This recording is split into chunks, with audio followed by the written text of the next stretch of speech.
the streets, corpses near the buildings, all this light and heat.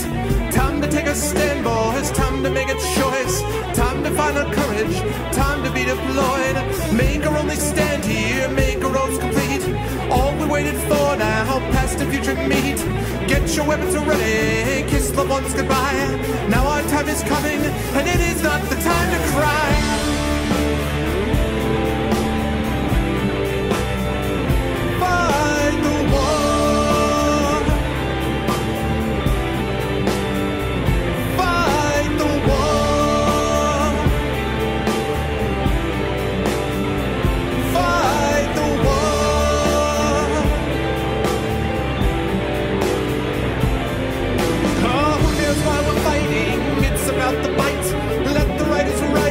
Settle wrong from right. In the time of conflict, when the bullets fly, in the space of seconds, a life you cannot buy. Face the facts before you, face the simple truth. We're hopelessly outnumbered, it's tragic but it's true. Make your last formation, take the final road. Now it's time for endings, now it's time to go.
Right. Hello, everybody. Welcome to the stream as the war sirens go off in the distance. Welcome, everybody. Hello to the stream. Welcome to the show on a Thursday night. It is a pleasure to see all of you here today. I hope everyone is doing well. Special show tonight, special show tomorrow. I'm going to talk more about that in just a moment. But first, let me say hello to all the wonderful people who are here. I would like to thank Zojoi. That sounds very familiar to me. Actually, I think we'll be hearing more about them in just a moment. We are the Romantics. Hi, Wes. Welcome, sir. Good to see Thor. Good to see Splatter. Hello, Smacky. What is up, Sir Brucible? Hello, Shazor. Hello, Rad Count. What's up, Private Palmer? Hello, Not Diddy. What's up, Monkey Gizzard? Hello, Messiah. What is up, Mercurius? Hello, Laporus, Porquitos. Hello, King Foom of Reverb Games, who helped make this connection to begin with, so hi, Foom. Hello, Kanumi. Hello, Carl from Zojoi. We'll be hearing more from Carl in just a moment, I believe. Hello, Graydon. Hello, Dragon Spear. Of course, hello to Crackamus. Hello to Bill Preston. Hi, Agent Goblin. Hello to Apples. And, of course, hello to Shadowed Mage and Fallen and Backburner. Hi to everybody today. I hope everyone is doing well, and yeah, it is a pleasure. I'm looking forward to this show quite a bit. Before we get started, just a couple of quick reminders.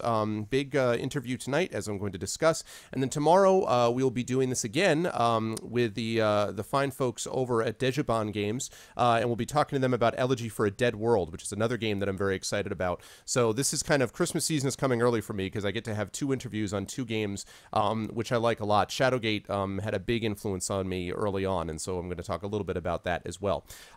So if you want to know more about that, you can definitely check out my channel. If you haven't already done so, as as Shadowed was kind enough to put down. Exclamation point CTT will let you tweet out the stream. That would be wonderful if you could do that. If you could go and subscribe, if you haven't already done so, to my YouTube channel, you'll be able to see past broadcasts, including this one. And that, of course, is RFTube, exclamation point RFTube. And then lastly, joining our Steam group, exclamation point Steam group, will give you a chance to hang out in between streams. And I usually post announcements about a stream that's coming up before I actually go live. And I actually did that about an hour before today's show. I posted that on there, so you can do that as well. And I think that's the only thing I need to know about that. But I've given away the store a little bit in terms of what we're doing tonight because, although I've been talking about it already, it is now confirmed because you all see that little poster right there, the Shadowgate, the Classic Adventure Reimagined. So let me get rid of, let's get rid of this. Let's get rid of this. And let me move on with that. Hello, everyone. Pleasure to see everyone today. I hope everyone is doing well. And I am very happy to see that we got a good turn already, and that is going to continue to build over the course of the stream. So I am very pleased to introduce two gentlemen for you tonight. And this is set up originally, as I said, by Foom. I mentioned King Foom, of course, is working for Reverb Games now, which works with the folks over at Zojoi. And I happened to, he was talking about different things, including Shadowgate.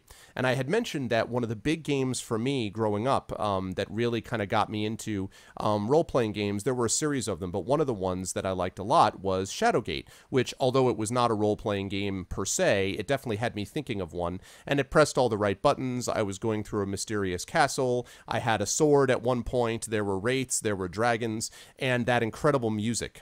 So all of those things were a big deal for me, and I didn't even realize, because I thought I was super Mr. Old School, I didn't even realize until just about a week ago when I started preparing for this interview that actually Shadowgate had been programmed before that for something else, for Apple, I believe, and I'll talk more to both these gentlemen about that in a moment. But now, of course, it has been reimagined and remade, and so it is my great pleasure to welcome onto the stream two gentlemen from Zojoi Games, who are the co-founders of the company and are responsible for bringing you this thing that I'm going to be demoing tonight. And so I would like to say hi to Dave Marsh and to Carl Rulofs. Dave and Carl, hi, gentlemen.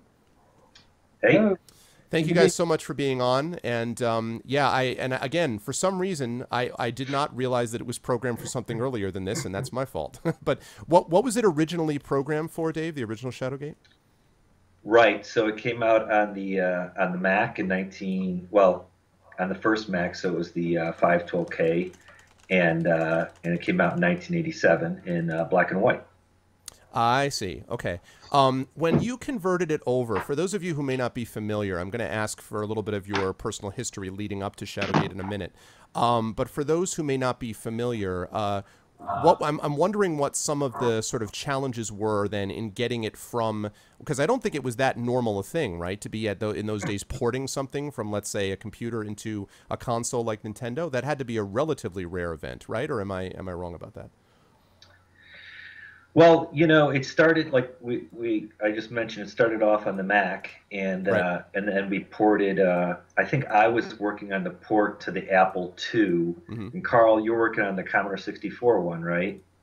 I think that was the first one I worked on. Yes. Yeah, and then most of the stuff we were actually doing a lot of the mouse-based systems first, and then we went to the PC, which was DOS, and that was 4-color, and then 16-color, and then eventually 256 colors. But we had a 32-color in there. Yeah, right? Yeah, I think so. So it's been ported like 10 or 11 times, I think, to that point. The NES version, the NES version, was an interesting one because we were actually Carl and I, we were working for a company called ICOM Simulations at the time, and we were approached by a company called Kemco out of Japan, and they said we want to go ahead and port this to the NES, and we were, I don't know, Carl, how you describe it. We were a little dubious, maybe. Yeah, we kind of said good luck because we really didn't think that it would be portable for the NES in those days. It's just we were a little surprised, and Kemco came back and said no, we can do it, and all this was pretty much done via fax, right? And so they said no, we could do it, and we just said go ahead, what do you need from us? And they really wanted very little other than the fact that Carl and I spent time working with them to make sure that it would fit on a cartridge. Yeah. Some of the rooms were removed. And this was actually the first game that actually had music, first port of Shadowgate that had music. And Hiroyuki's music is, everybody knows it. Everyone remembers those tunes. Really amazing stuff. Yeah. And so it was very interesting. And so Carl and I would just get ROMs and we would burn them and we would play them and then we would work with them on translation because it was translated from English to Japanese and back to English. Yep. In fact, an interesting thing about the NES version is that it was one of the few games that was actually localized specifically for in Swedish. Oh, why? Wow. I don't know. We found out about that later. So anyway, and then it was a huge hit, and we were just excited to be a part of it and stuff. And they really showed us that they could make a great game. And again, the music was iconic, and it wasn't until years later that we found out that it scared the crap out of little kids, and we had no idea. We were just putting together. We were just two guys who liked to play D&D that put together a game, and we had no idea, and we just killed players a lot. Yeah, at the time we were just kind of throwing, in a lot of ways, we were throwing everything we liked into the game, because this was kind of our first game that we did together. So yeah, it just amazes us to hear, the 8, 9, 10-year-old players who watch their older brothers play Shadowgate on the NES, and then they got to play it as well, and just hear lots of stories of people kind of breaking into adventure games and RPG through our games. It's just very flattering that we're a part of people's lives like that. And another interesting thing about that port was that Nintendo, which was obviously known as an action console, I mean, there were RPG-ish games like Dragon Warrior and Legend of Zelda and all the classics, but they were all still oriented around much more of an action feel. And here, I mean, they really captured right down to, with I will be frank about it, occasionally frustrating. Why do I have to open this on that and take this with that? I'm sure you've heard that before, but but doing that, with the directional pad was interesting too. So I'm wondering, did you have an input on that part of it? On that did they say to you, hey, we'd love to make this a little bit more sort of action oriented? And in a way, I always thought the pace of Shadowgate was one of the things that was its most effective part for me, because it was not a very fast pace, but that was the whole point, is that you were gradually opening up this castle. And so I'm curious, did they ever consult with you about any of that, or was it just no? Well, it was a pretty faithful port, to be honest. Would you say, Carl? I mean, we really didn't. There wasn't a whole lot changed there from the original Macintosh version. I mean, there were a few rooms, but for the most part, the idea was to put out a game that was different than the games that were currently on the NES. Mm-hmm. I mean, there was just, like you said, there was a lot of RPG out there, which we love RPGs, and we really cut our teeth on games like Wizardry. Yep. And there was a lot of side scrollers. And so to have a game that was not just an adventure game, but unlike things like some of the Sierra games, which were around at the same time as us, it wasn't a third-person game. And so, it was a very unique thing. And they actually got a chance to.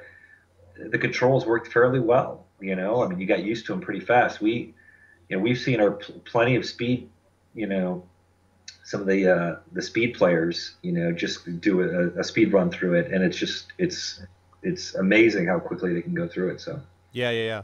And I'm curious about, and actually just to finish up with that little thread, I guess the other thing that's interesting there is that it was therefore a very important game too, in the sense that it opened up people to the possibilities of what Nintendo could do, and it got people involved who would never have touched a computer, and for which computers were still sort of something you saw in the schools, the idea of getting a personal computer. I mean, I don't believe my family had a personal computer until 1991 or 92, a good, 6-7 years after we had a Nintendo in the house. So it was important, I get in that sense, to kind of broaden out the market a little bit and the audience.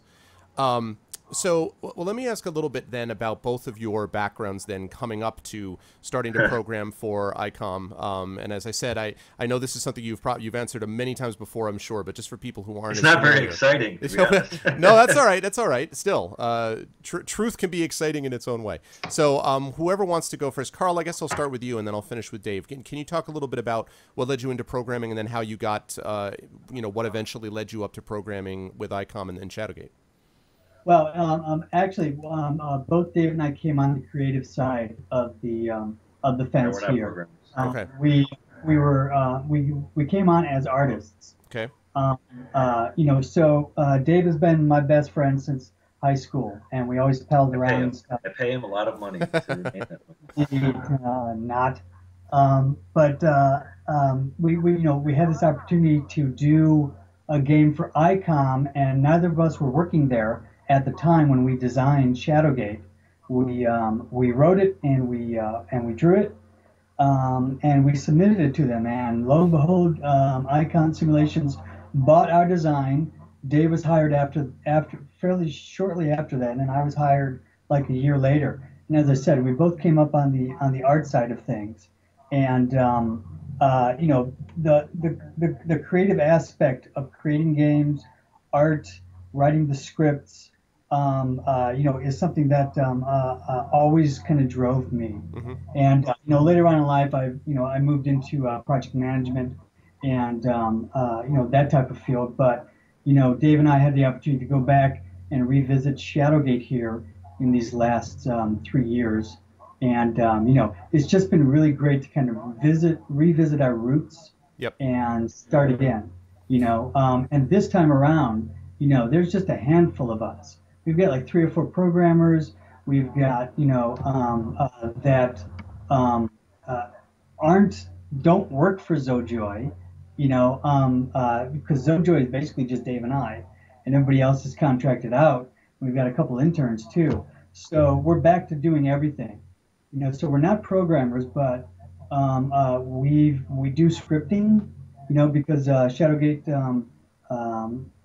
the latest Shadowgate was made with a scripting engine, so that we can script all the puzzles ourselves, mm-hmm. and not have a programmer, program every bit of the puzzle. So we got this language that we write all the puzzles out in.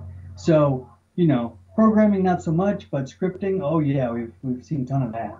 Before I go on to Dave, the thing about returning to the roots is interesting. I'm a writer, and I know a number of writers who work in and out of different fields, including this one. So I know Michael Stackpole pretty well, who did a lot of work on the first Wasteland game. And he talked about, eventually he ended up not working with the folks because they went a slightly different direction. But he was talking about what it felt like to go back to some of those older games that he had worked on before. And it was like, getting the band back together again, except in this case, you're doing it with a bunch of the fans, not only who remember things nostalgically, obviously, but also hopefully a new group of people that you're getting involved in it also. And so there's a return to the roots, but also kind of a moving it forward so that other people can have new roots, if you will. At least that's the way that he described it too.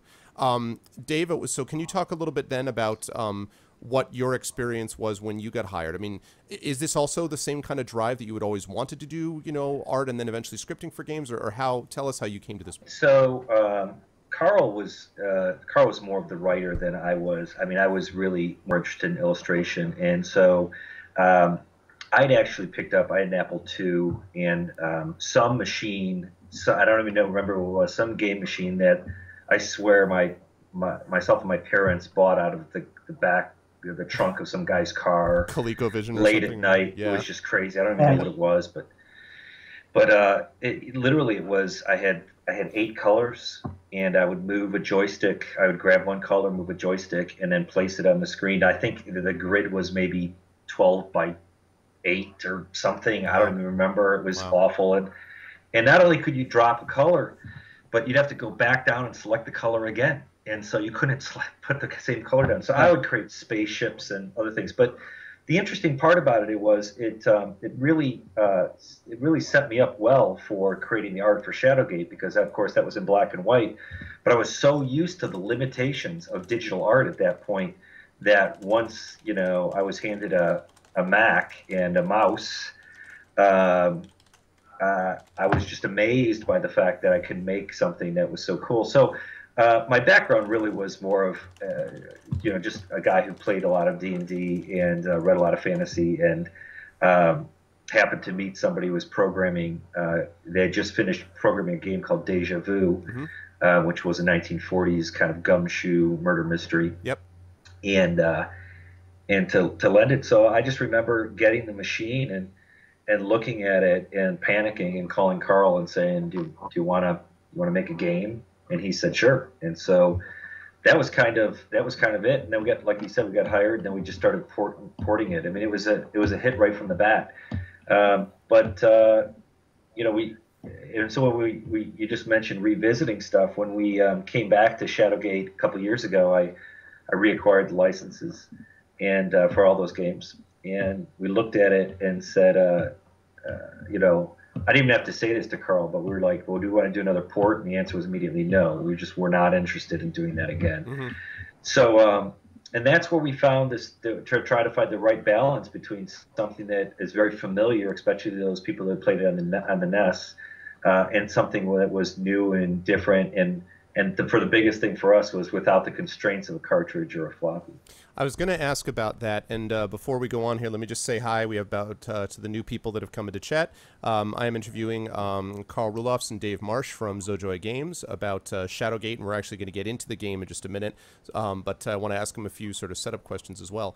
I have a theory, and I wonder if you folks agree with it, that as games have developed and as systems have become more powerful and there are more options available, I was struck when you were talking about the whole 12x8 grid, and I remember having a TRS-80, and trying to program something in BASIC, on it and things like that.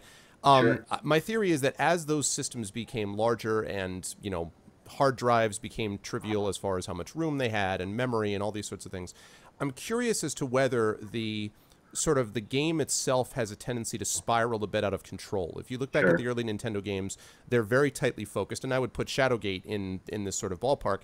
It was not always the most intuitive UI with a control pad. I mean, it was a little bit, it took a little bit of getting used to, but you felt like everything was it felt solid. You never felt like you were sort of wandering off somewhere and that something hadn't really gone through QA the way you would expect. Right. And I'm curious if you gentlemen who were there at the beginning of this, if you've noticed that as well. I mean, obviously, this gives you an opportunity for improved graphics and, improve like the sound quality and all the things that modern machines can do. But I'm curious if you have found that programming now, and I shouldn't say programming, game design now, is there that potential to sort of lose it a little bit and have it spiral off, that having a knowledge of the limitations of the older style forced you to be creative, I guess, in maybe positive ways, if that makes sense? Yeah, there's no doubt. It's very easy to look at all the bells and whistles that the new systems can do and just try to make something that is just wang bang, grabs your attention and explodes and everything and just looks so exciting. Yeah. But really the key is to do a story, and to tell the story and get someone to invest their time in it and feel like they're immersed in the game. That's and I think the fact that we designed and developed for such limitations over the years. In fact, Shadowgate was once on the Palm Pilot. Wow, I didn't know that, really. Wow. Yeah. It wasn't on the Palm Pilot wasn't around long enough to really take advantage of it. But the thing was that it's that thing that keeps pushing us back. Even when we were doing this, we tend not to have a ton of feature creep. We try to really keep it down and say there's a great quote that says, the main thing is to keep the main thing the main thing. And so we're always looking at that and saying, well, what's the important part of this game? What's the important part here?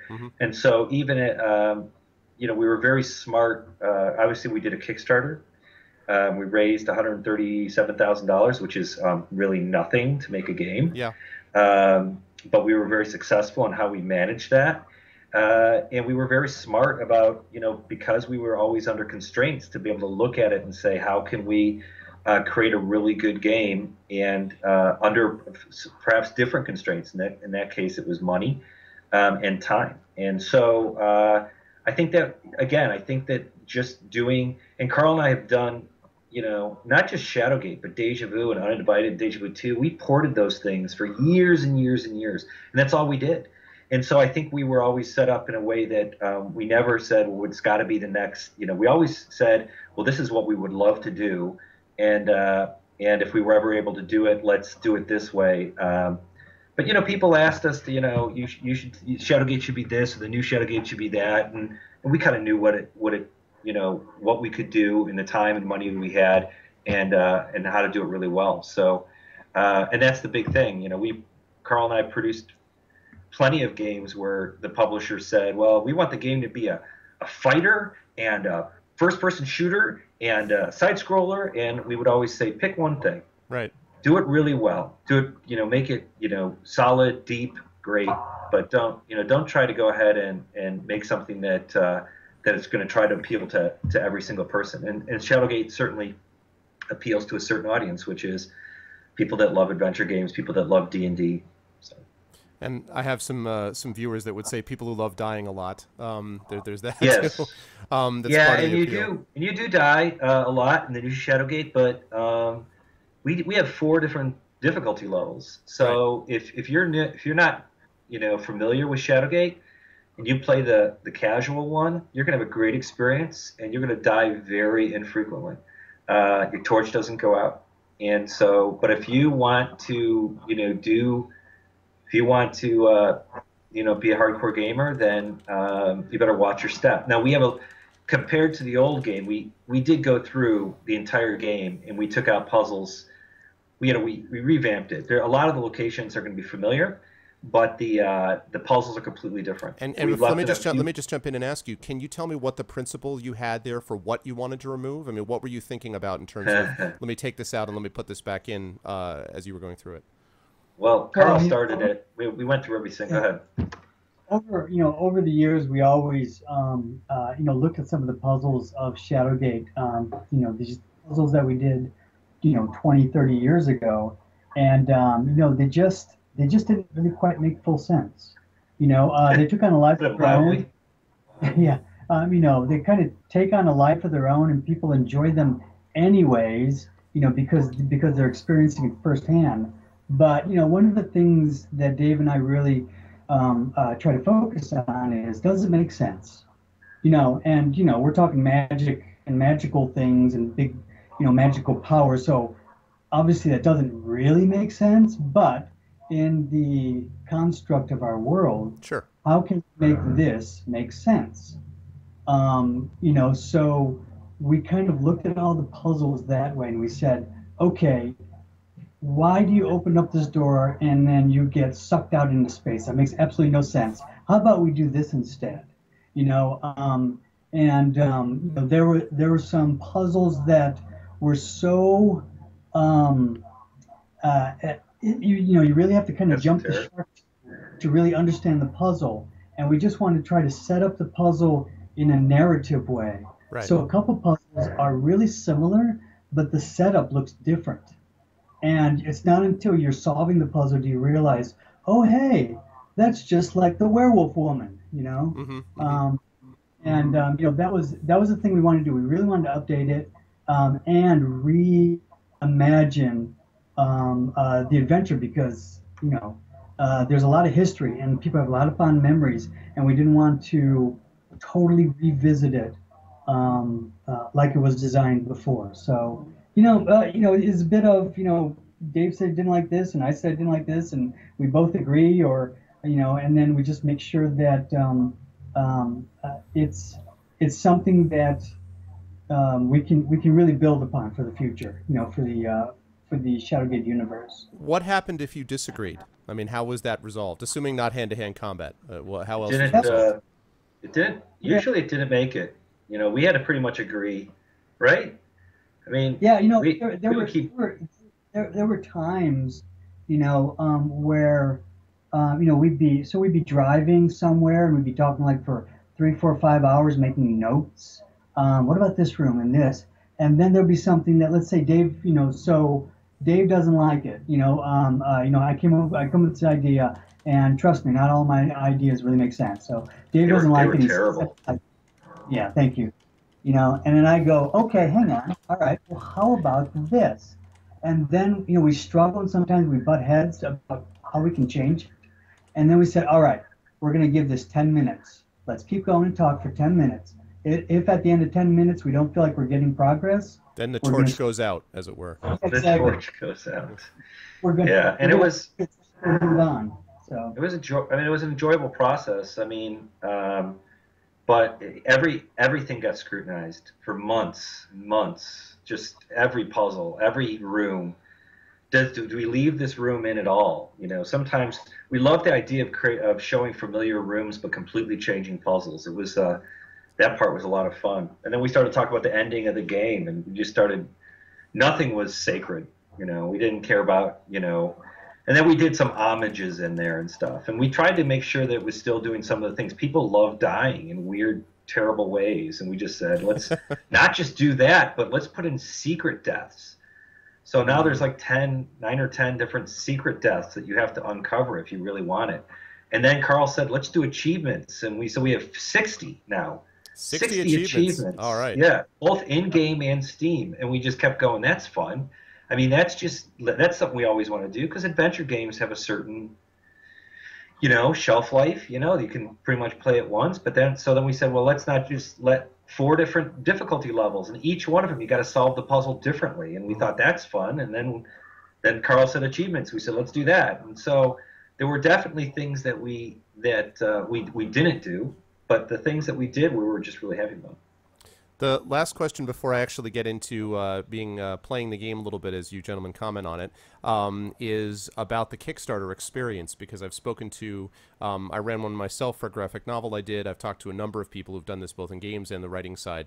So I'm curious about what that was like for you, because I know you had done a couple of these, right, Dave, of the Kickstarters? And I had tried one that was unsuccessful. That didn't work. But this one clearly was, and I'm curious about I wondered if you could just talk a little bit about what it was like using that as a funding source as opposed to, you know, the old days of going to, you know, a company that had bigger pockets and going that way.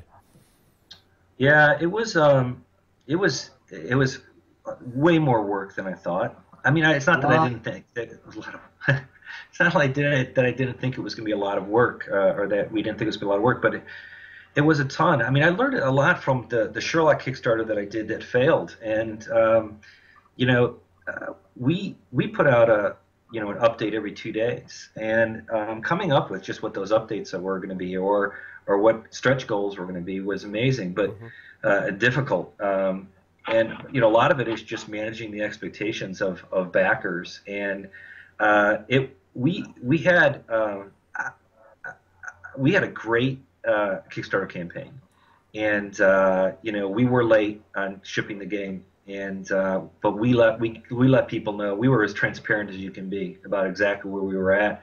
We're continually put the things out, you know, the updates out there, and it was just a great campaign. And Carl spent a lot of time trying to figure out the best rewards that we could get people, you know, and you know, we underestimated shipping like everyone does. Yep. Does that. And but I think the best part of it was we had about 600 beta testers, and we went in and said, look, here's what we're going to do. We're going to put it in a beta pretty early, and we're going to hear what you have to say, and we're going to make as many changes to the game. We're going to look at every single part of this. We're going to show you. We're going to highlight different parts of the game, and we're going to get your comments, and we're going to let you know how much we appreciate it. Get you in the credits, and we just had a great back and forth just with the testers, and they, you know, ask them, you know, go on the boards, and they'll just say we had a great time, because not only did they come up with suggestions and ways to go ahead and make the gameplay much better, but we listened to them and they kind of, you know, went forward. It's funny, Carl and I are 50, and we sit there and say we have no ego left. We just want to make a great game, you know, and we'll sit there and we'll take the advice and we'll weigh it and figure out if it goes with our vision, if we can do it, and it makes sense, we'll do it. So it was a great thing. You know, I think we'd be up for another Kickstarter. It was very enjoyable. It really helped to pay for things that we really needed to get done, and And I just you know, I think if anybody ever considers doing a Kickstarter, they should just, you know, they should model some of the stuff that we did right, which was be completely transparent with the audience and with the backers. And we never made, Carl, we never did any updates that were just backers only. We made it transparent to anybody who wanted to know, Right. which I think, you know, I think it's important, especially for teaching people how Kickstarters work and what works and what doesn't. So Right. it was a great experience. And in a real sense, I guess, although you guys had a small team, as you talked about on the company side, I mean, sort of, but you also had a much larger overall tester base, I imagine, than you would have had back in the old days. We've never had anything like this. Yeah, so, yeah. you know, we would. The support, you know, that kind of came out of the woodworks, you know, was just wonderful. Yeah. You know, there was, you know, like Dave said, there was 600 people. And what was our number of backers? 3,400, was it? Yeah, I think with PayPal, it ended up being about 4,000 people. Wow. So out of 4,000, a good quarter of that was very vocal and very involved. Not that the other 3/4 weren't, but you know, they wanted to be hands-on, and we really took that, because that just polished the game and made it so much better. Mm-hmm. Yeah, and I got to tell you there, you know, as we worked on these, you know, on the stuff, and as we talked to the beta testers, we would, you know, everybody knew from the start we weren't doing a port, and we wanted to do something that was, we wanted to reboot the franchise, which is why we started with with Shadowgate instead of Beyond Shadowgate, and it was just an exciting thing to be able to say, you know, for the backer to, you know, or some of the testers to come back and say, this one puzzle doesn't quite work, I think, the way you were thinking, and what if you make these tweaks and stuff? And we said, all right, sounds good. Makes a better game.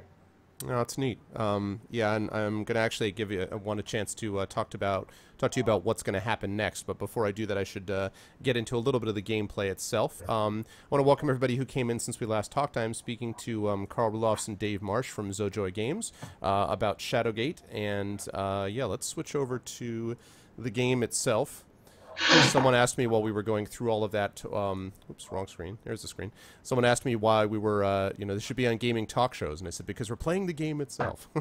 So, sorry. Yeah, talk too much. No, believe me. This is very good stuff. So, let me just get this game started up here. And then I will bring you gentlemen back video-wise. So just give me 1 second here. Yeah, and Beyond Shadowgate is actually something, and I know it's loud, chat, just bear with me. Actually, Beyond Shadowgate is something which I passed over because I didn't have a Nintendo 64. So, for me, which I think is what it came out on, right? It was Nintendo 64 was Beyond Shadowgate, or Super Nintendo? No, it actually came out on the TurboGrafx 16 game machine. Oh my goodness! Okay. It was a side-scrolling adventure. We'd actually finished it for the Mac and for all the handheld machines, and I'm not handheld, I mean mouse-based machines, and then the company made a change in direction and went into bed with NEC on TurboGrafx games. So that actually came out on the TurboGrafx. Almost nobody played it. Okay. I see. Interesting. Okay, but I mean, it's surprising though how many people knew of it from that. Because I was familiar with the original, and I said, you know, I was able to pull out my old school credibility for just a moment and say, listen, right. You know, they had very you little kids to do don't with realize. Shadowgate. Yeah, that's right. Okay, so let's see. Let me just resize this for the window. Okay. Now, I want to ask also about the music, if I may, this new music. Right. Who did? I mean, I noticed because when I was testing to make sure that this was all going to run properly, I actually noticed some of the music had some callbacks, if you will, to the old days. But I wondered, I mean, who did most of the new music, and what was sort of the principle there about what to take in and what to leave out? Well, it's a great story. I was on vacation in Virginia Beach. Right? We live in Virginia, and I was talking to Carl, and I told him I'm going to start looking for. We had found an artist, a guy named Chris Cole, and I was looking for a musician. I went on YouTube, and this guy named Rich Douglas had done an homage to Hiroyoki's music, and we were just real excited about it. And And so I just sent him an email, and I said I was wondering if you'd be interested in doing the orchestral, an orchestral version of for our new game, and also all the sound design. And I just got an email right back saying I'd love to. I love Shadowgate. And so Rich is just an unbelievably awesome digital orchestral composer, and I contacted Chemco and said we would like to get the rights to use the original music as both chip tunes, the original chip tunes, right, and to build new melodies off of. And they said absolutely. And I actually went as far as contacting Hiroyuki himself and just letting him know what we were doing, and he kind of gave us his blessing. He did, and it was just an exciting time. And then Rich just we went through it and said which are the most iconic tunes, and he just created just this fabulous score. Yeah, it's really neat, and of course, so much of the music is so critical to this experience to kind of create the atmosphere that you guys are looking for. So, right. So that's... And what's really neat as well is to play the game without music. I mean, Rich's music is so unbelievable, but also his sound design is so great and so creepy and so eerie. Yeah. But I'll tell you, the best thing about the music is that Rich wrote it in such a way. Every time you go in, every track, I think we've got, or every tune, I think we've got 9 or 10 tunes in the game. But every one of them has 6 tracks. I mean, from underlying drums to cellos to violins to vocal choirs to all flutes and whatever. And so when you walk in a room, we actually have all 6 tracks playing at once, but we mute them. So when you start the game, I think we only have we have the opening tune, but we've only got 2 tracks that are not muted. And then as you go into the next room, we start to unmute tracks. And so as you start to do different things in the game, whether you go in rooms or you open certain chests or whatever it is, we build in that tension by unmuting tracks. It's pretty neat. That's clever. That's clever. That's kind of interesting. And as I'm sort of looking at listening to it, you're right. I can sense some of the layering that's been out. Although it's kind of funny thinking about it coming, as I say, from the Nintendo version where you pretty much had 2 tracks to work with, and that was all you were going to get. So and like again, I said, more options. Right, and if you want to play it in retro mode, you can play the entire game by just listening to the chip tunes, the original tunes. You can see text come up originally how it did on the Nintendo.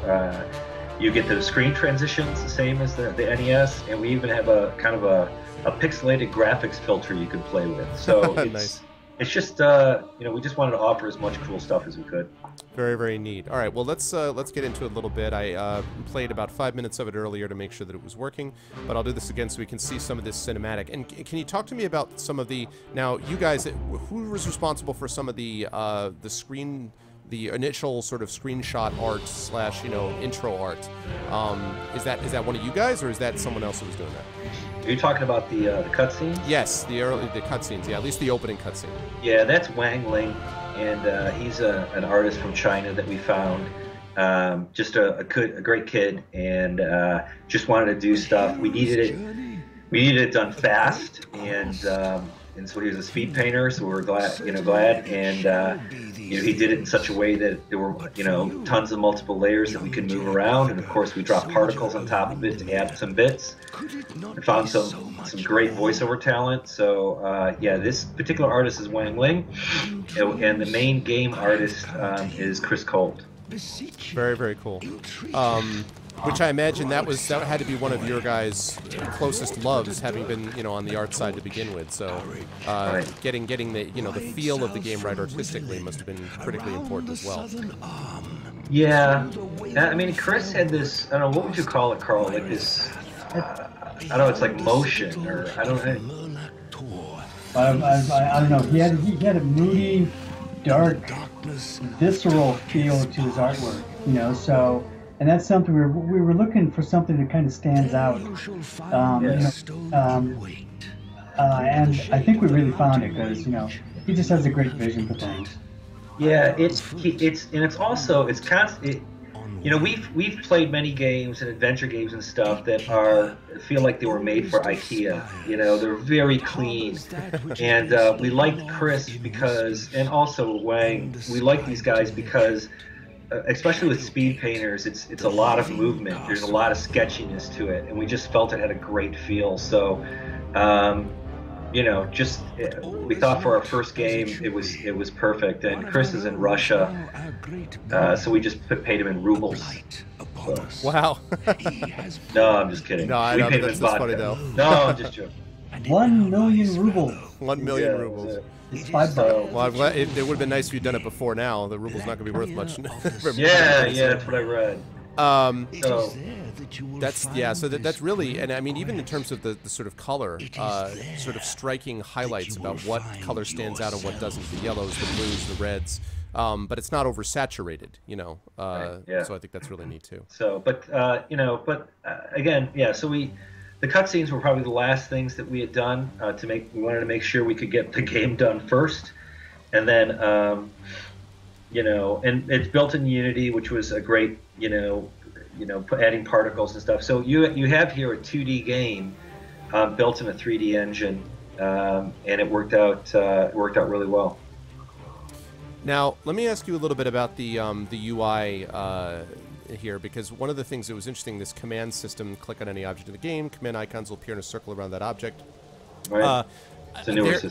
You obviously had an opportunity, if you wanted to do this much differently, where you could have had it where there would be kind of a, I don't know, a context-sensitive pointer or something like that would do something that was appropriate with that particular item, and yet you were I've always gotten the sense that you guys had a very clear vision of what you wanted the game to be and how you wanted it to be interacted with, which you stuck with here. So I'm wondering if you could talk a little bit about that. What I'm talking about here for people that don't know is, if I click on this, I have, you know, look at the skull that pops up. I could, although that's not given the option, I guess, because I'm playing on normal difficulty, but you could hit it, you could take it, you could use it, you could speak to it.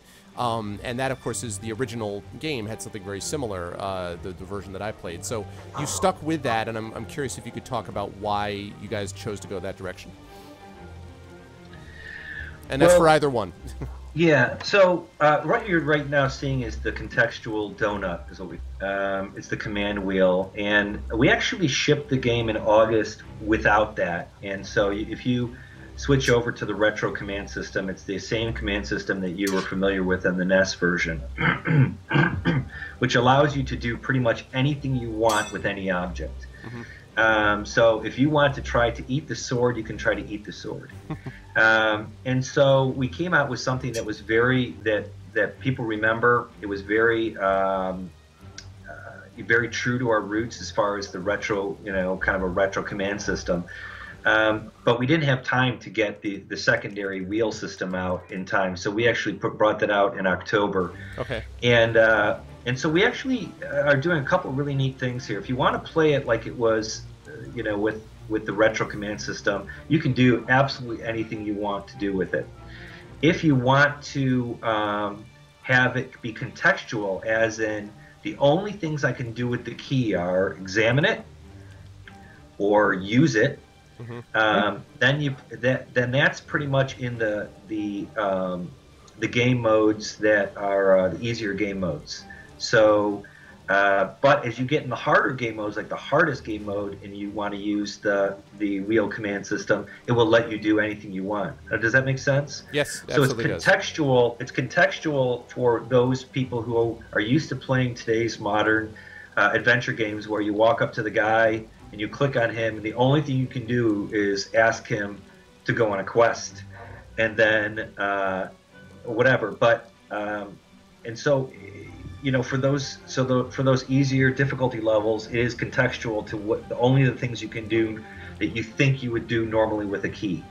But as you get harder and harder difficulty levels, we wanted to let the player decide, hey, if I want to use that sword on myself, or I want to try to eat the sword, or if I want to try to use sword on book, you can do it. We don't want to stop you from doing things that you know are interested in doing. So I hope that made sense. It makes absolute sense. Carl, do you want to weigh in on this also, or is that?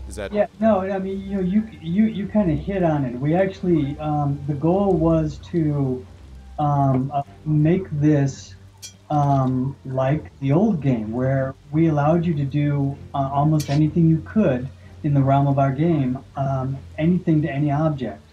As Dave was saying, you could eat the sword, which is something that you'd never do. And the thing we tried to do was have interactions, funny interactions for, doing something that's actually kind of stupid, or silly for a player to do. And then they can, just kind of enjoy the reaction that the game gives them. So that was the thing that we really wanted to do. But as Dave said, in order to appeal to the broadest market, we wanted to make sure that we had the contextual commands so that people wouldn't get Right, and that's again to the people that are new to the Shadowgate universe and stuff. So we really made it with so many options. So if you're like, hey, I'm coming in for the first time, that you're not frustrated. And if you remember Shadowgate and loved it and loved the difficulty levels of it, we were just going to jack that up for you if that's what you wanted. So it's really a great thing for both first time adventurers to vets.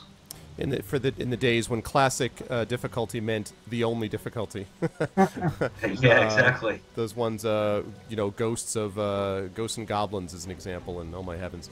Right. I have a question actually about other games I want to ask you too, but let me just quickly say, audience continuing to build, so hi to everyone here. I am interviewing Carl Rulofs and Dave Marsh from Zojoi Games. Talking Zojoi. When I say Zojoi, it's because I was so anxious to get Carl's last name right that. In French, in France, they call it Zojoi. They call it Zojoi. Zojoi. I'm sorry, Zojoi Games. And about Shadowgate. And in a few minutes, I'll actually give away one of 4 keys that I'm going to be giving away tonight, courtesy of the fine folks at Zojoi and through Reverb Games. But let me ask, and for those of you who have not already done so, you can tweet out the stream and get more people in as well. And Durbin, no, this is not donated from you. This is actually Foom gave me a copy of this as well. So let me ask about other adventure games then that either inspired you then or which you like now, because I'm thinking about what you said about the art style, not wanting it, wanting something a little bit more visceral, I guess. And I was thinking a little bit about the style of the Banner Saga, which I don't know if you've had a chance to play that, but I had those guys on in, I guess, probably February, late January, February, and they talked quite a bit about the same sort of thing, that they wanted something that felt, it's more, it feels more cartoony, but it's clearly not meant to be, photorealistic. They're not looking for that. They wanted something a little bit more. So, what games? I'm wondering what games you folks play either before or now that sort of went into your concept, let's say, of either the original or the remade version now. I mean, have you had other games that influenced you going forward about this stuff? There's too many games to really kind of pull out one or two, but early on, I remember playing Beyond Zork. And that was there was nothing really graphical about that. That was a textual, for the most part, a textual adventure. So I mean, that was like one of the earlier ones, but like Dungeon Master was one of the absolute earliest things that Dave and I would sit up and we would play for hours and hours. And our Atari ST that kept bombing. Exactly, it would bomb, right? Exactly. I'd be the one to kind of know where we're at on the map, and then I have no idea where I'm going when I'm in games. but I have no clue. Some of those early ones. The thing about the graphics is, the game needs to be immersive. The story needs to be immersive. The experience needs to be immersive. Then the graphics, in a lot of ways, don't matter, because you accept them if you're immersed in the game. And then the graphics are good no matter what style it's in. Right. You know what I mean? So, nowadays there's so many different styles of games. I think Torchlight 2 is a game that I came out with about 6 years ago, I think, 4 years ago, 6 years ago. It's an RPG, like a Dungeon Siege type game. Yep. That's a little more cartoony, but I just love the experience. I play Professor Layton. That's a very stylized, anime type of thing. I play Pokemon. That's very minimalistic, or used to be more minimalistic. Yes, now, before the 8,000 colors were added onto it. Now who knows? yeah, exactly. So there's just so many. There's just so many games. You just got to kind of find your direction. And Dave did a great job of finding Chris Gold. That was all Dave really finding him, and we just loved the moody style. So yeah. Now, and Dave, what about you? I mean, I'm wondering if you were also, was there any sort of connection to like the old King's Quest? By the way, I'm going to pick up every torch in the world, having known. Well, you should. What difficulty level? Are you I have it playing on normal, which may mean that I don't need it, but I'm still going to take them. Yeah, you should probably just take them. I take them anyway. I was always the two of us. I was always the MMO player, so I was always playing all the MMOs and less. A lot less console games and a lot of more sports games. But I was always a big fan of first-person shooters and things. I was always looking at things that people did, Shadow of the Colossus, things that people were doing that were unusual. Journey, game. that that people were doing something that was not necessarily the norm. And so even as we talk about future games, Carl and I talk daily on future games in Zojoi. What do we do? What can we do to go ahead and make games, bring back the first-person adventure game genre? Best game I've ever played was a game called Heretic, which was a first-person shooter using the Doom engine. And I was always fascinated with that they were able to make id was able to make so many great things out of an engine that really wasn't the 3D engine. The Doom engine wasn't. So I was always interested in people that were doing really unique things. Even when Myst came out, and the guys before they did Myst, the Cyan guys did a game called Manhole. You ever hear of it? Vaguely. I don't think I played it, but I've heard of it. Strange. It was almost like a kid's game, and it was just this wacky adventure, and it was just unusual. And so I'm always drawn towards games that people are doing something that feels unusual and different. So unfortunately, I don't get really drawn into one genre over another. That's a company that reminds me quite a bit that I have a great deal of respect for in two different ways. One of them is the Almost Human guys who did the Legend of Grimrock series. I had them on my channel. Sure. Who, throwback, you're talking about Dungeon Master, throwback to that, to Eye of the Beholder and all those sorts of games. And then on the other side of the spectrum, Supergiant that did Bastion and Transistor, that I think are really brave. I didn't care for, personally, Transistor for as much as I did for Bastion, but I thought it was a really brave game to do, and I think you guys can identify with this being in a small studio yourselves, that to go from something like Bastion to something as different as Transistor is, and be willing to do it because that's the game you want to make. That strikes me as being something that it's brave in a different way, but it's still doing something very different, it seems to me. Sure. Yeah, it's just we have Carl and I've had we're just thankful for the opportunity to. We obviously mentioned we work with Reverb as a publisher. We've had a great opportunity and thankful for the Kickstarter to actually start and build a new game engine, and then continue to look at what works, what doesn't. We're very happy with how Shadowgate turned out. Very excited. People love it. I mean, on our Steam page, I don't know. I think there's 98% positive or something with our we're with our players. Yeah, talk more about that. How has the reception been? I mean, you just described it, but can you say more about it? I mean, from new folks too, I imagine. Yeah, it's been really great. We spend a lot of time talking to the community, and as a small game developer, and it's been really good, and we listen to them. I think it was. Our launch was a little rough because on the weekend that we launched, Steam had this massive 80% off sale on 20 AAA titles. Oh boy! So that was pretty killer for us. But we continue, we persevere. But there's some things. It was we had not come out with the contextual wheel-based system at the time. So, the press kind of said, hey, this doesn't feel like it's quite modern enough for somebody who's not used to old school gaming. And so, we worked really hard on doing that. We came out with a really fun Halloween quest, which is called the Dread Pumpkin, which was our twisted take on Charles Schultz. But we just so we were constantly, as a small company, we were pivoting and moving and making the changes. And so we would read every review, but and we would say, all right, what can we do to make a better experience? Because this game's going to have legs. It's going to be around for a long time.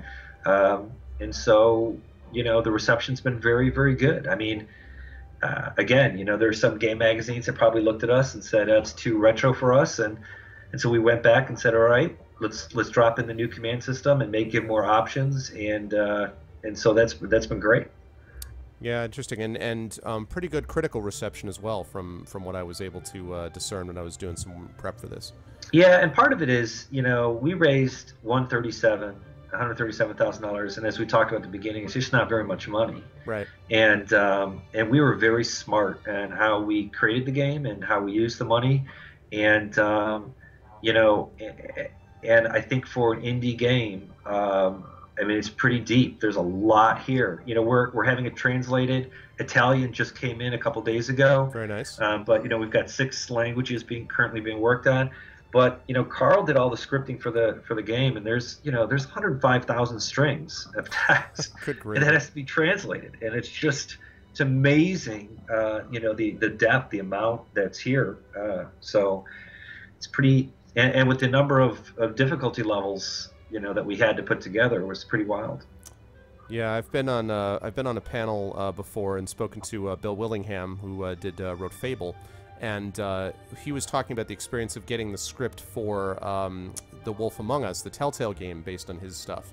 And he was speaking about how at first he thought they were out of their minds because they just kept repeating themselves over and over again in these sections. And then he said, oh, wait, it's because this is all the potential branches that could lead you from point A to point B to point C. And then he said he felt rather stupid at that point. But it was a very different experience for him, sort of looking at what was involved in the scripting. And actually, Carl, let me ask you, first of all, but before I ask Carl this follow-up question, I do have to point out, because I just found the one you were talking about, the message on the page, Brown, I have your dog. If you wish to see the flying ace again, bring the 3 pumpkins to the place beyond the harvest door, but be wary, for only one outfitted in a mask for the hallowed eve can gain entrance. There you must carve my visage and illuminate the sacrifices in the field of jack-o'-lanterns. Then I will be freed, and this will all end cordially, DP. So I have to save Snoopy. That's my goal. Well, no, your goal is actually to raise the dread. Yeah, you have to save Snoopy, but you have to raise the dread pumpkin. And I mean, that's all immaterial, though. Saving Snoopy is really.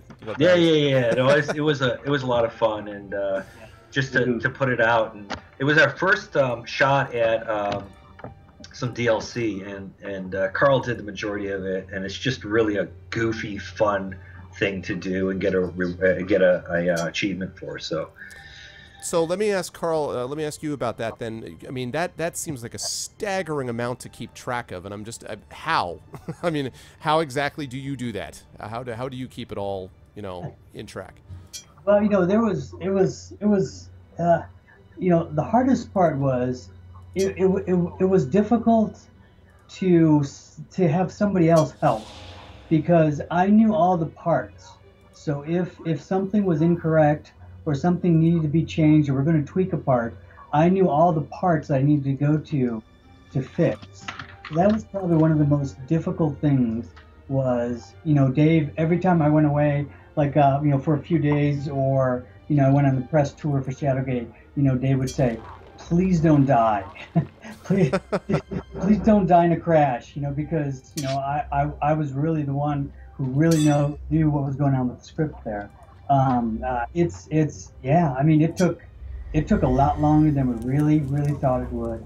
So, you just got to remember what you did and trying to be consistent about doing everything the same way. And trust me, I did not, so there was a lot of redoing of things and trying to simplify your code. I mean, from a coding standpoint, it's kind of similar.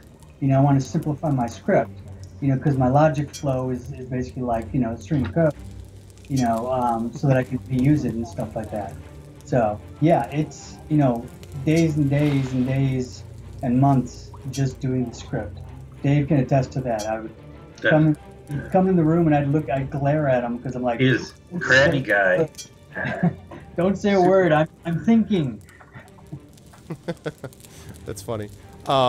Yeah, for folks who have been asking, by the way, I will give you a chance to ask some questions of these gentlemen in just a moment. When I do that, what I will ask you all to do is to type in all capital letters question, and then you can do the question. If you want to sort of concentrate it towards either Dave or Carl, you can say that in the question. But please type in the capital letters question, and then do the question that you want. And then just give you one more minute, and then I'll give you guys a chance to do that. Actually, right before we do that, I might actually give away one of these codes as well. Now, the other thing, too, is this addition of spells, which you could cast spells in the original, but as I recall, it was more based on, it was another one of the menus, I guess, that you had, whereas here it seems more, I don't know how to describe it. It seems more as if you actually are learning the spells as opposed to gathering objects that just happen to be called spells, you know? I guess I'm wondering if you thought about how you were revamping the spell system, or was that just part of the whole, the same decision-making process you guys did with all the other things? There wasn't specific about spells per se. Carl, you want to take that on? You know, spells, depending upon the version you played, you know, spells were learned, you know, on the NES, and then you can cast them. In the original game, you would learn words, and you would use the words in the game. So there was, you know, the speak command had the keyboard input to it. So, you know, spells were done so many different ways for Shadowgate across all the different systems. We just wanted to come up with a fun way that you could visually use spells. That's why you basically have what amounts to a spell book in your inventory. We have, you know, visual glyphs, and then descriptions, and you know, you learn them by reading a scroll, and then you got to figure out kind of what it does. And then it's you know, sometimes it's trial and error, sometimes it's very obvious what the thing does. Mm-hmm. You know, so, you know, we did want to come up with, you know, a different system and kind of a fuller system, but you know, this wasn't meant to be you know, an RPG. This was meant to recreate the Shadowgate feel. So hopefully we did that with the way spells are now. Very cool. All right. The music seems okay. Hi, gamer. Hello to everybody. Enough to know that it sounds awesome. Yeah, the music as well. And I know you guys all want me to die because that's part of the whole thing. I get it. Yes. I understand. I also know, having died to this many times, I actually streamed the original Shadowgates some months ago on here. So I'm not going over the rickety bridge, but nice try. Did you stream the new one we just put out? I mean the new. No, the old one. This is well before yours was even released. It was March or April of this year, I think. Okay, yeah. Because you know the Mac and 2GS versions are out now. Oh, are they really? Oh, I didn't know that. On the Zojoi site, you can get Shadowgate, Deja Vu, Uninvited, and Deja Vu 2 all running on your Mac and PC from the original black and white and in 16 colors. Ah, very, very cool. Very, very cool. Let's see. Yes, the Wraith, which I believe even though you've never seen one before, you know this is a Shadow Wraith, a being that walks the line between life and death, between light and shadow, and that means that I'm using the torch on you. I know this deal. Swing the lit torch at the Wraith. The ethereal being is instantly enveloped in a bright flash of flame, its tortured moan hanging in the air as it vanishes. But much more important, chat, is that we're one pumpkin closer to saving Snoopy. So let's just keep that in mind. We got ourselves a pumpkin. Yeah. Gotta finish that quest soon because it will not be coming back again until next year. Oh, really? So this is just... Oh, I see. Oh, that's interesting. Okay. All right. Well, now I will give chat a chance to ask some questions. So, guys, now... Oh, actually, wait. Don't ask questions yet.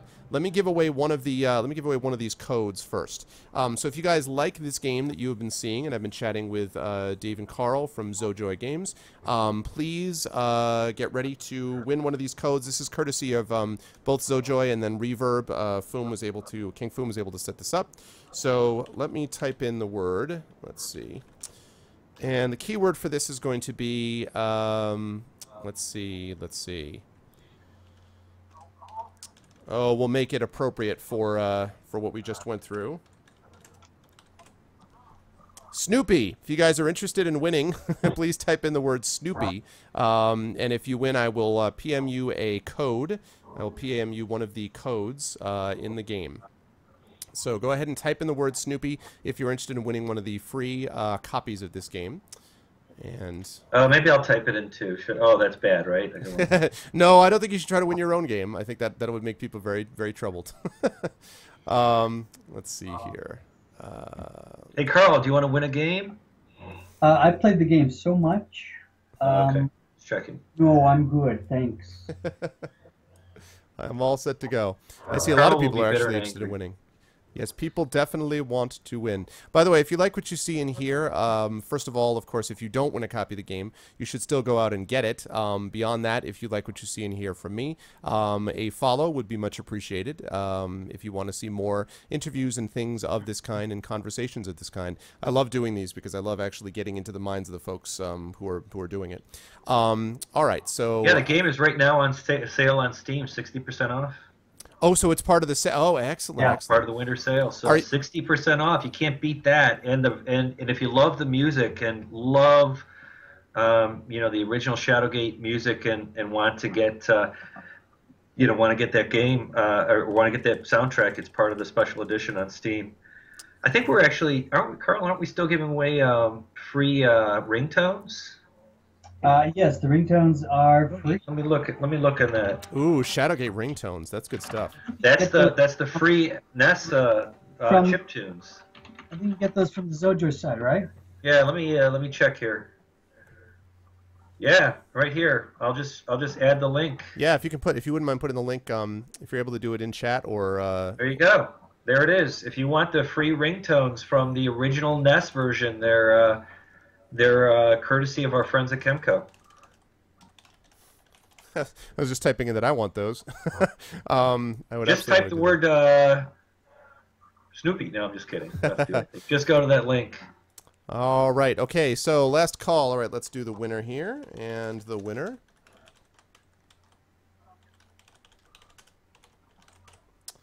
And the winner is Smacky. Congratulations, Smacky. Hey, Smacky! Congratulations, Smacky. Well done. Hey, well Carl, done. Smacky won. Smacky butts. Oh, it's terrible. Yes. It's Good job, Smacky. one of our more mature viewers, Smacky. Congratulations, Smacky. One of my regulars there.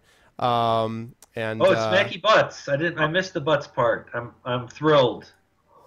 So let me send you that message right now with that code. And again, this is courtesy of Zojoi and set up by Foom from Reverb. So thanks to both of you. Just give me a second here. That one thing was about 10 hours of our life. Just that one code. That one. This thing, yeah. So keep that in mind. 10 hours of the code that was there. He says, I am so awesome right now. I had a full head of hair before I started this game. He never had a full head of hair. That's right. I have no response to that. He just was like, he was silenced by that. All right, Smacky, it is on Stunned. its way to you. Congratulations, Good job, Smacky. Smacky. All right, and I have a few more of those, but we'll give those away. We'll give those away later on. Okay, so I want to ask a question. As a writer myself, one of the things that we like to focus on here is on a story. And then I promise I will let Chad ask questions, but I just want to ask this one last one about the story side of things. As you guys were envisioning the story, and like you, I was also a D&D aficionado, so I always got that feel about this as well. But from where were you drawing your inspiration for the stories besides that? I mean, is this taken from a campaign that you had? Is this drawn from many different books that you had read? Yeah, the original, and then again, sort of as it's been shaped and changed, if like more recent reading has altered, the way, or recent, influences, sources has influenced the remake. I'll talk about the first part. I think Carl already hinted at it. He can talk about the second part, which is because he reads a lot more fantasy than I do, and kind of what we wanted to do with some of the characters in every single puzzle. But at the beginning, really, it was really nothing more than drawing on campaigns that we had played in rooms that we thought were interesting, and there just isn't I'd love to say that there's just this huge moment or whatever, but there really wasn't. We had just played a lot of D&D, and we had read a lot of fantasy novels. We wanted to create a game that wasn't about saving the princess, although I think you get the princess's hand in marriage at the end. Yes. But we wanted to create a game that every room could coexist with the room after it. So if you like, I had a crazy dungeon master, and you'd walk from one room that was filled with lava to another room that was completely ice, and it always kept us on our toes, and so we never knew what was going to happen. So that's kind of where we went.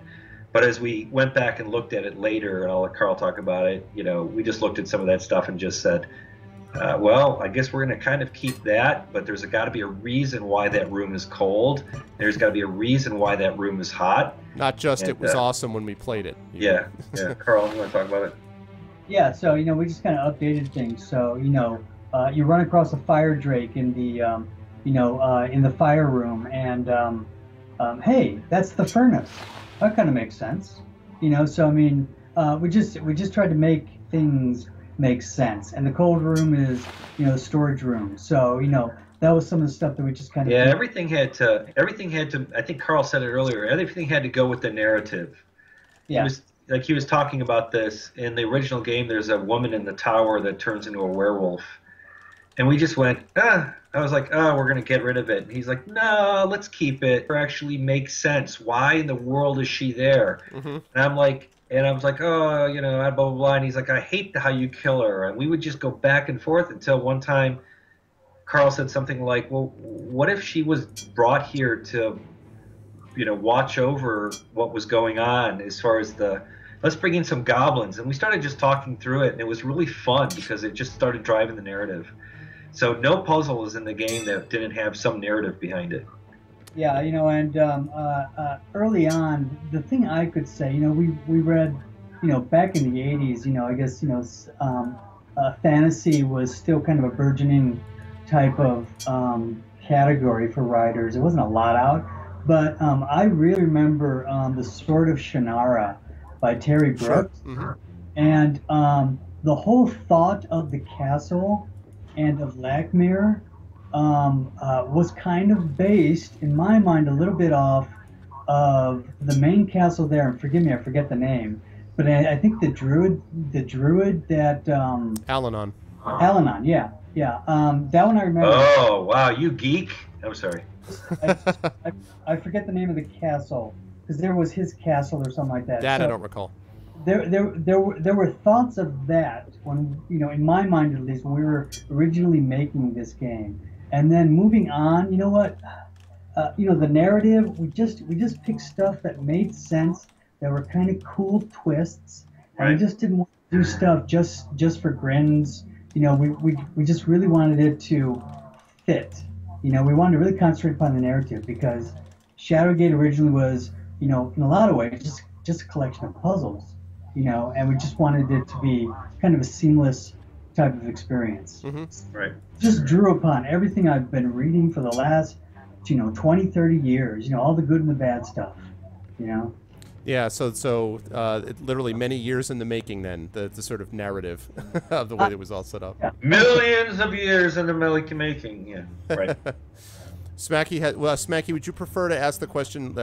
He also wanted to thank you for the game, but then said question beyond Shadowgate.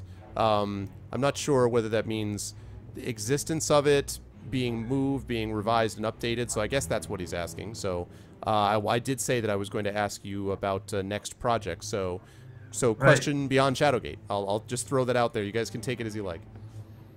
Yeah, so Carl, do you want me to... So Beyond Shadowgate, there's when you get to the end of playing Shadowgate, there's a trailer for Beyond Shadowgate, which is based on a design that we originally made back in the day and still love, and it is not the version that was out on the TurboGrafx, back in the early '90s, but it's a new version. It's in development. It's gonna take a while to get that game done because it's so huge. So we're doing some other adventure games at the same time, some smaller games that are a little bit closer to some things that we've always wanted to do, and so Beyond Shadowgate is definitely in development. It's just it's probably gonna take us 2 years to probably to get it out. So I see. Okay. So, but it is, as you say, it's in development though. Yes, right, yeah. we have the story notes for it. I've got a layout of maps of the rooms and stuff like that, but it's all early stages, you know. I think we've got 5 or 6 rooms of art done by different artists. A guy named Christian Bishop, and we also want to do, again, we've got a couple ideas, things that we love that we just started working on that we'll be sharing soon. So excellent. And I imagine the response to the first one has got to hearten you as far as you know, the second one, the third one, other ones, right? I mean, there is clearly an audience for this. So. Yeah, there's an audience. It's just it's tough to. Go ahead, Carl. I was gonna say, you know, that was the goal. The goal is to kickstart, basically, to use that phrase, Shadowgate again, so that we can keep putting out Shadowgate games, because, you know, this is our baby. This is the thing Dave and I first put together, and has been good to us over the years, and we just want to continue to do Shadowgate games and other games too. But we're just kind of excited that the audience is there and is interested in this game that we put together. So. Very cool. All right, so questions are starting to come through now. So let me throw a couple more your way. First of all, hi, Questleva. Dogmeat asks, question, what was the most difficult part as far as the game itself is concerned, but not development to create, i.e. a particular room, etc.? So, and maybe we'll talk about that with the remaster, the remade one, this one. What then was the most difficult part in putting this together? So we're talking about a specific room? Well, it's either a particular room, he says, as far as the game itself is concerned. So yes, I would imagine something within the game itself then. What was perhaps the most difficult puzzle to imagine?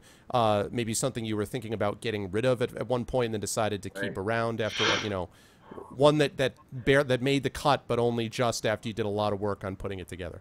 Right.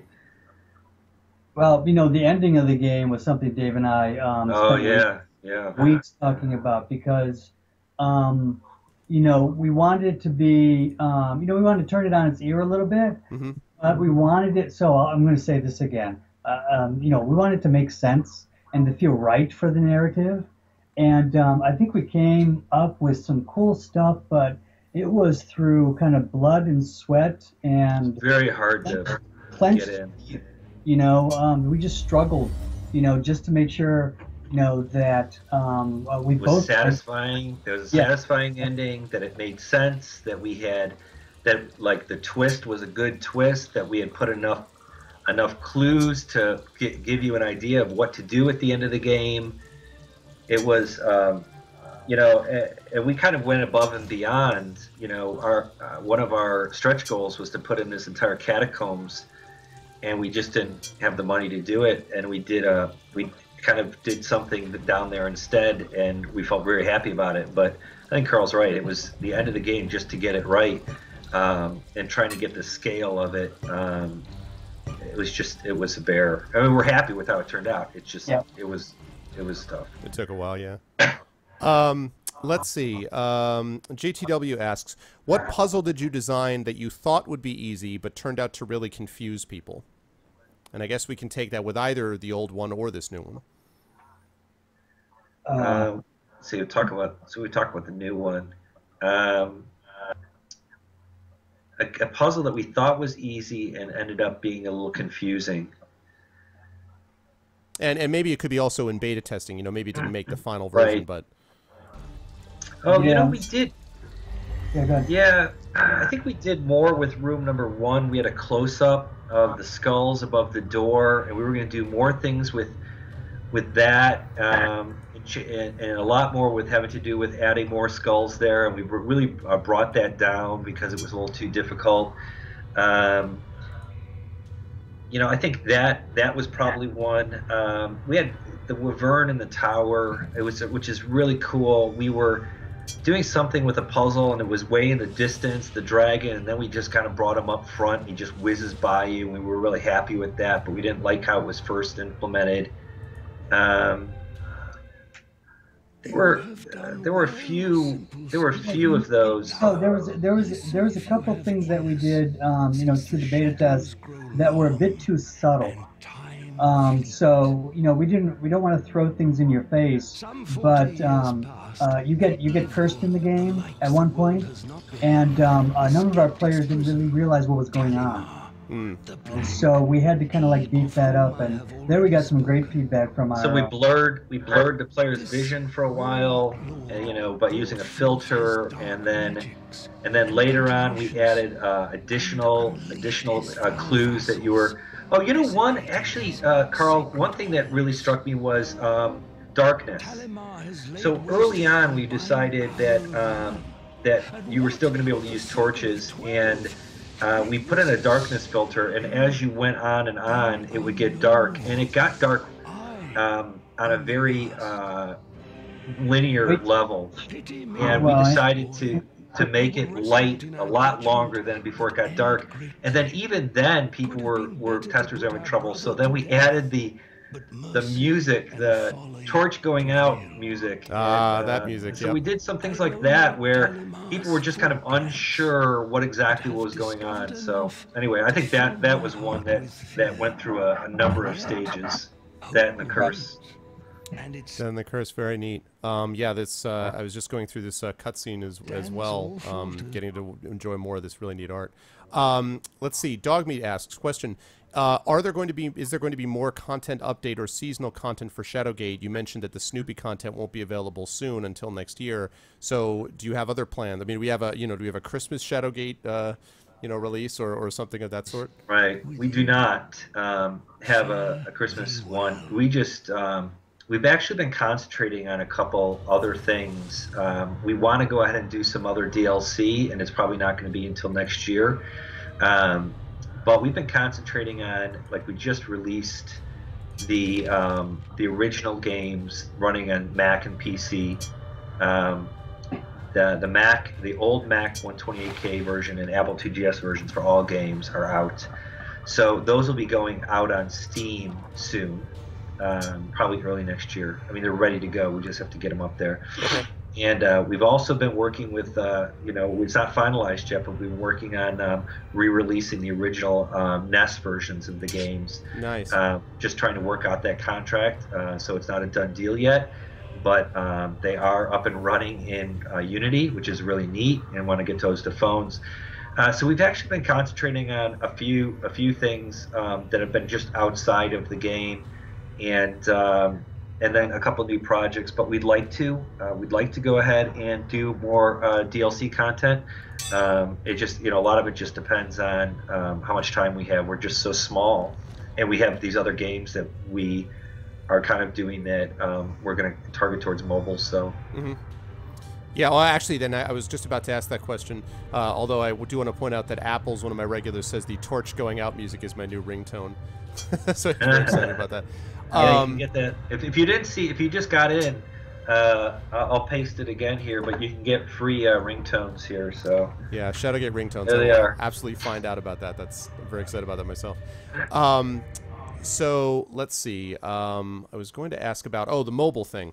So I don't think you mentioned this yet. Are there potential Android/iOS versions of this that are? Oh yeah. It would seem well suited we're working on it. Okay. Yeah, we're working on it. It's part of what you get out of Unity, but it's Carl and I were talking early on that when we were going to kickstart this, we were kickstarting it really for Mac and PC, and we wanted to make the best Mac and PC games, and so we could have just kind of designed it for mobile devices and then released it on Mac and PC, but we really tried to take advantage of the hardware, so it's just taking us a long time to get it. It runs on those devices, but we're optimizing it, and it just is taking time. So.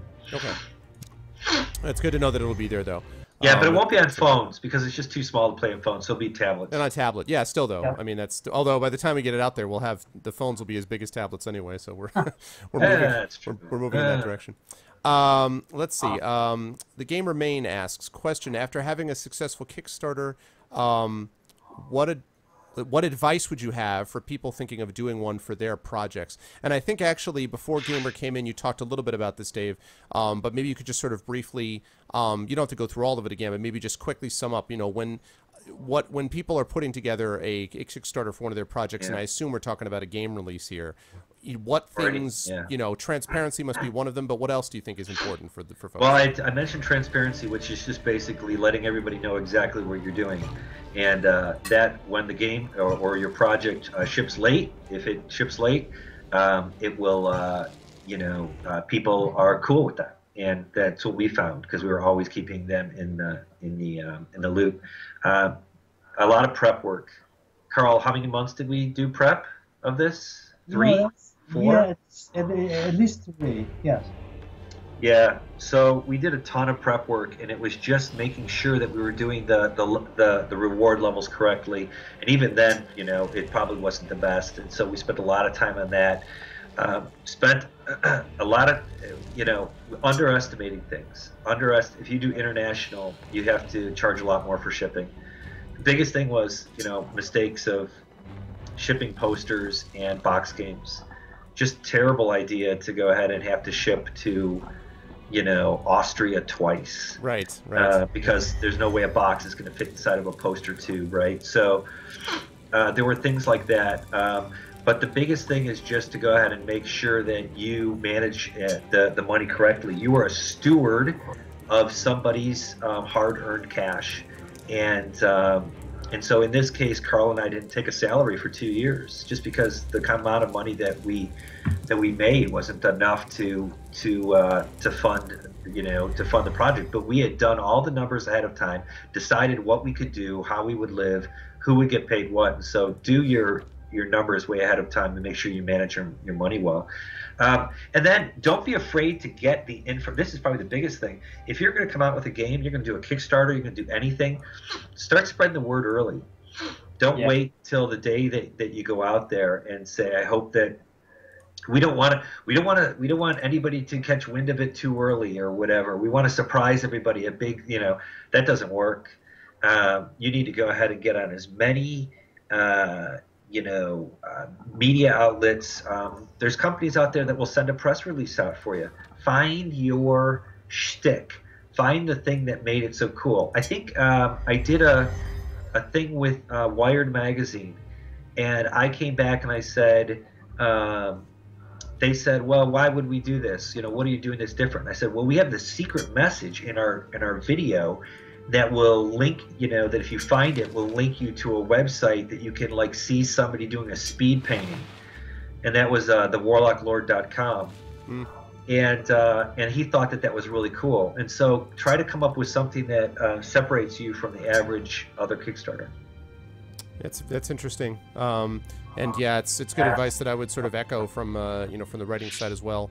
There's actually a game that's being done of a graphic novel of mine in parallel development. One of my regulars is the actual project lead on it, and so we've been talking quite a bit about early notice to everybody about the game being out there. So I've been talking to folks about it on my stream as well. So it's really hard. Also, just try to look for people that are doing very like projects like you doing. If you're going to do a card game, or you're going to do some sort of miniatures, or you're going to do some sort of widget, find another Kickstarter that did it, and emulate it. Look at, see how they did it and what was successful. And if they didn't do it, find out why.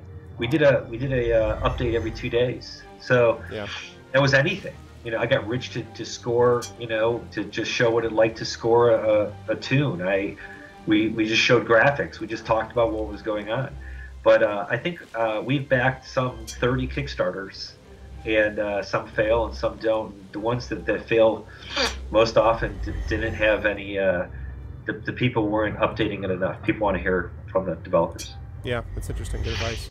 All right, Dogmeat asks, question. Now that the product is out, is there anything you regret not implementing into the game due to time constraint, context, conflict, etc., other than the catacombs you mentioned earlier? So is there anything else you wish you could have done that you didn't, that you're willing to admit now, I guess? Well, I wish that we had put, Carl, would you say, wish that we had put the new command system in sooner?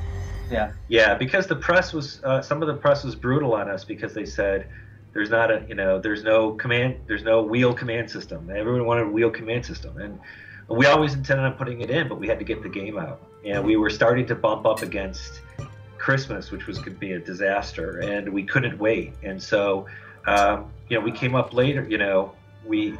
If we were gonna, get it out and get it out at a good time, we said, it had to be in August. And so we put it out without that, and some of the press was rough on us. And then later we came out with it, and we even contacted them, and they said, yeah, it's great. No, we really appreciate it, but we've got other games to review. So that would be it. But now we're really happy with it, and people really like it, and it'll play really well on tablets. So.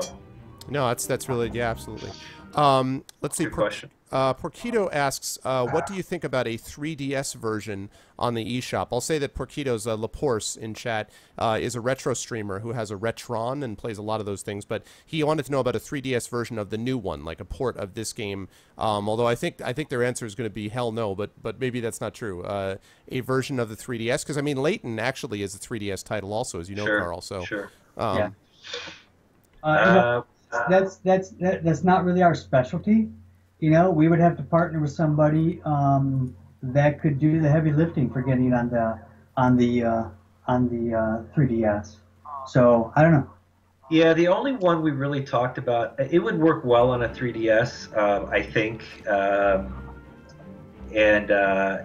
But yeah, we would have to partner with somebody. We could put it out on the Wii U.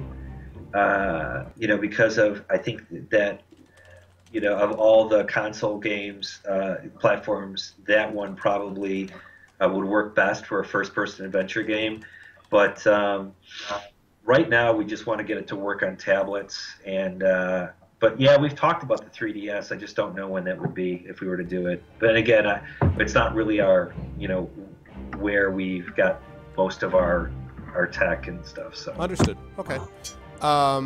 Let's see. Well, obviously I'm going to hit that white object.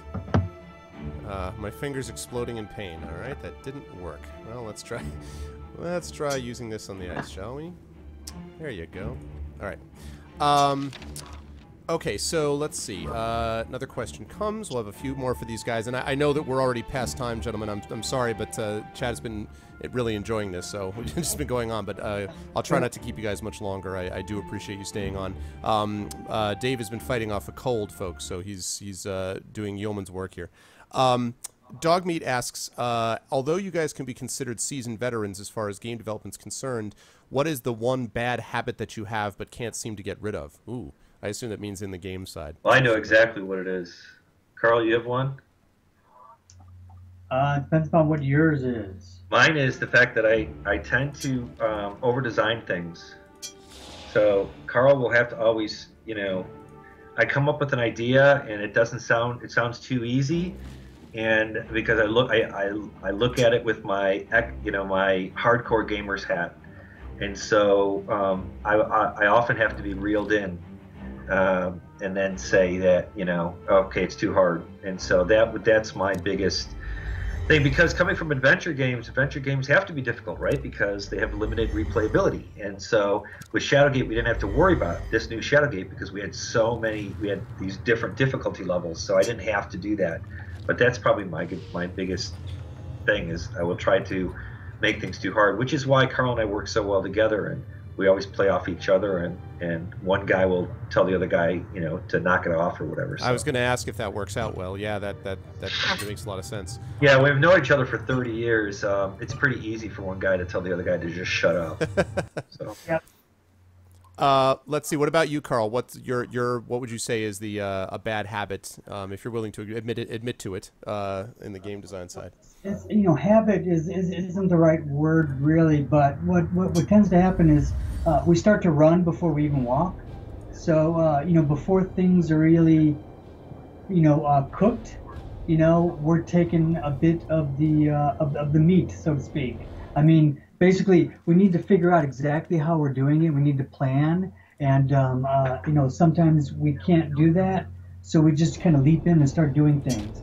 And when you do that, then you're constantly redoing work. So it may seem like you're making progress, but you're not, because you got to This the part that he's talking about wasn't really part of the when we went down into the meat of the game, but we had to have a bunch of stuff ready for the Kickstarter, and we were just going, well, what about this? What about this? And we were having real final art made just so that we would have something to show for the Kickstarter, and it was just it was a little frustrating, and then we would have to go back and spend money to redesign it. It's the final art again. Yeah. I see. Okay, interesting. Let's see. JTW asks, what do you think about the future of point-and-click games, as well as many of the ones that have come out in the past few years? Well, certainly things like the Telltale games are really great. As far as third person goes, they do a great job of story and compelling graphics. I think that there's going to be a lot of games that continue like that. And then other games that we've been playing, we've got a bunch of friends that make adventure games, and they're a little simpler. Adventure games are continue to do well on tablets.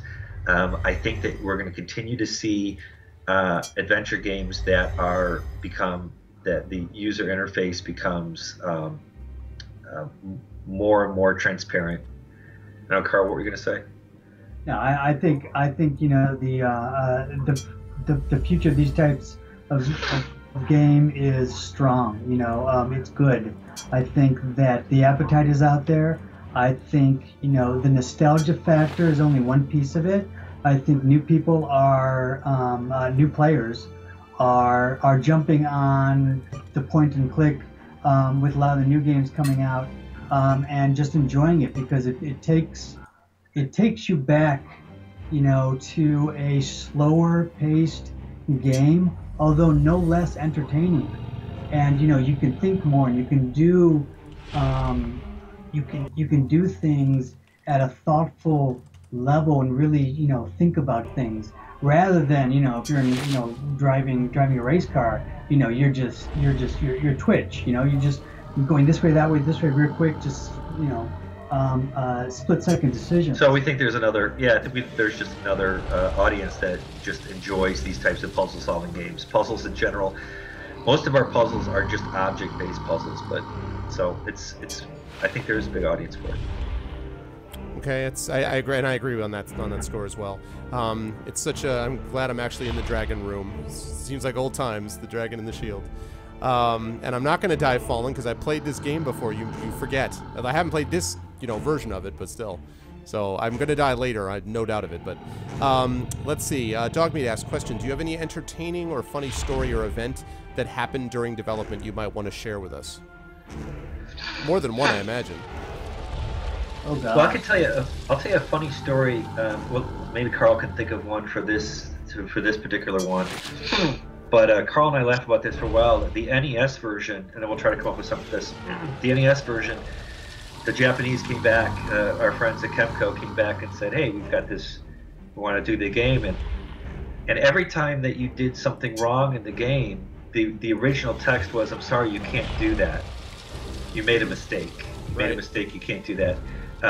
But they translated that into, oops, you've pulled a boner. And so every time we would get this text back, and every time you do something wrong, it said, oops, you pulled a boner. And we were trying via fax to explain to them what that means in Western, language, right? Mm-hmm. And so anyway, we always thought that was funny. I don't know what. I don't have anything. I'm just trying to think. I'm just trying to think of an amusing, brutal game design, over the years of getting it done. I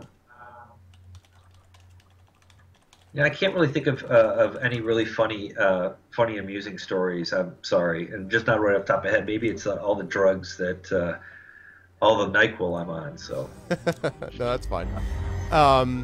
Let's see.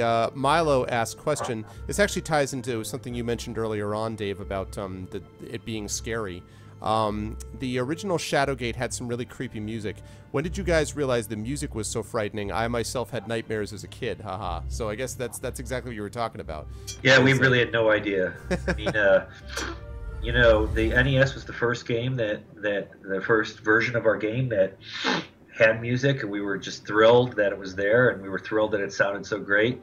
But we had no idea that it was scary. It was just for us. It was just, I think we were 20. What were we? 20, Yeah. like that. When we made it, and we just thought it was cool to throw a monster up in your face, and like we said, playing D&D, and the music seemed to be really cool. Some of it to be very heroic, and other parts just be creepy as all get out. But we never thought it was scary, so we apologize if we caused any nightmares.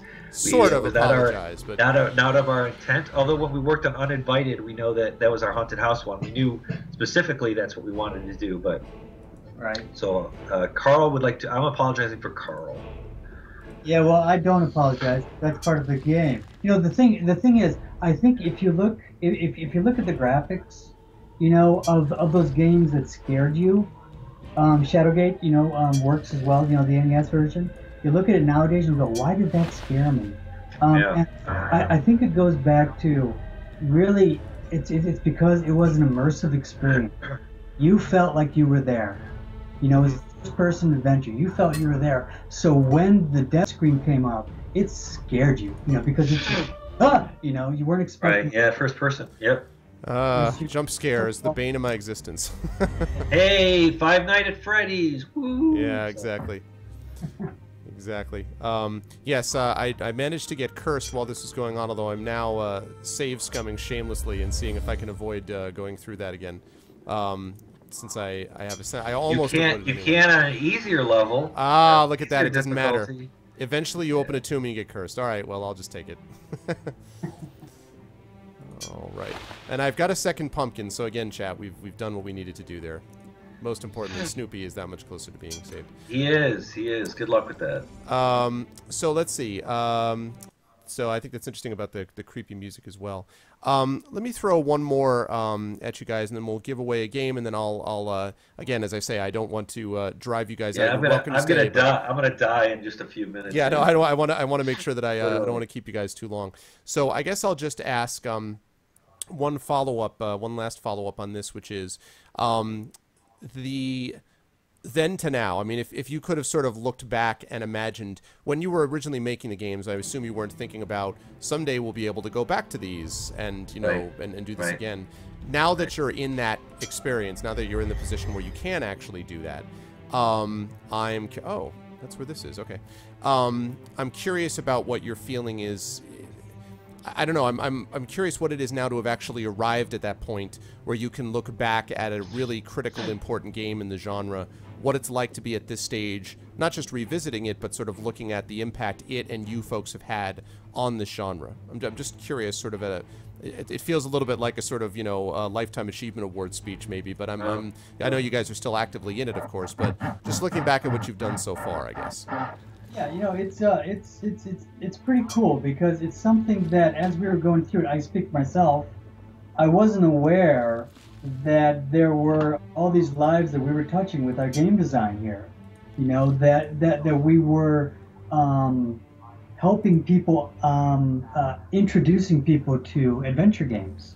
You know, maybe crafting their career path because they came across our game. You know, while we've been doing the Kickstarter and Shadowgate Revisited, we've had, you know, I've had countless people come up and say, you know, we talk about being a scary game. You know, we joke about that and say that's funny, but we also get the, you know what? Thank you. That game was the best experience as a young kid, and it did this for me. And it's just it's amazing to hear, because as you do, you don't realize you're doing anything special. You're doing something that's kind of fun, and you're trying to make it fun, and you're trying to have a good time at it and make a living at it. You know, so I mean, it's definitely gratifying to hear that we've impacted or touched at least, you know, a couple lives. And I just had breakfast with a guy from Pennsylvania. We're in Virginia. And he runs this company called Fire Maple Games, and it's done quite well making adventure games for the tablets and phones. And it was just great to get together. And he says, you know, it's because of you that I started creating games. And I was just like, all right, cool. And so it's that's a pretty neat thing to talk to other game devs who are younger than we are, and who said, you know, I grew up playing Shadowgate, loved it, and I always wanted to make my own games. And now it's easier to do that because of the tools that are available. So it's pretty neat. That's really neat. That's really neat. And yeah, I mean, it had obviously an enormous impact on a lot of people who read it. And I was, as I said, I was one of those. So, you know, thank you guys for having been a big part of that.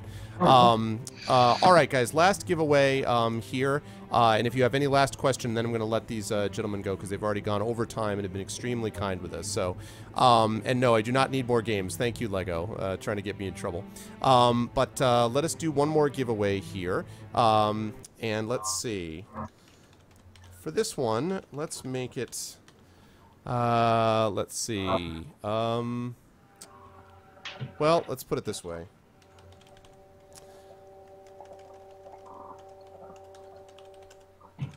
Let's make it Legacy. So if you guys are